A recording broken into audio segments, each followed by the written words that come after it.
The final steps for Pope Francis, a shining beacon of faith. Uniting presidents and princes in a sign of peace.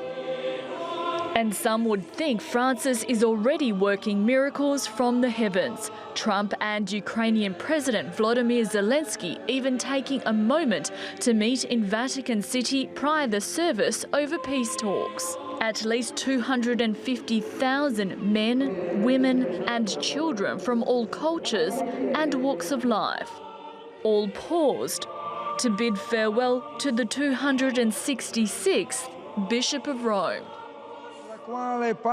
In this majestic St. Peter's Square, where Pope Francis celebrated the Eucharist so many times and presided over great gatherings over the past 12 years, we are gathered with sad hearts in prayer around his mortal remains. The solemn and meticulously planned ceremony was an example of his life's work, marked with ancient tradition, but with some changes at his request.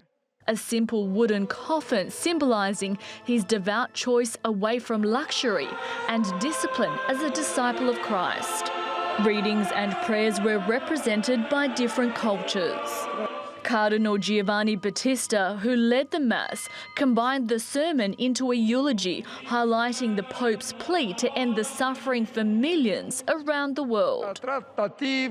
War always leaves. It is an expression of his. It always leaves the world worse than it was before.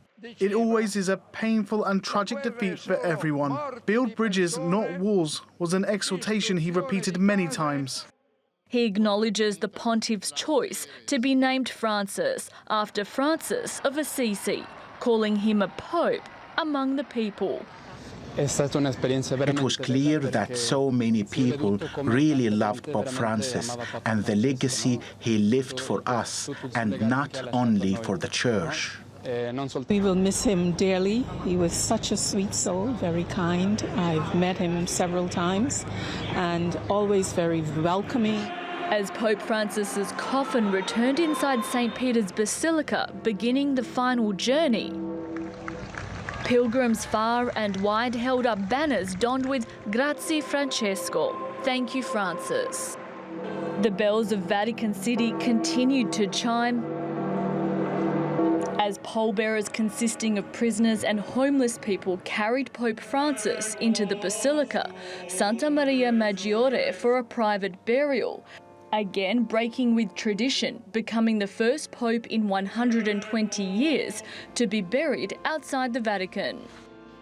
His favourite place for prayer, now his final place to rest in peace, as his legacy lives on. Kristina Simich, TRT World.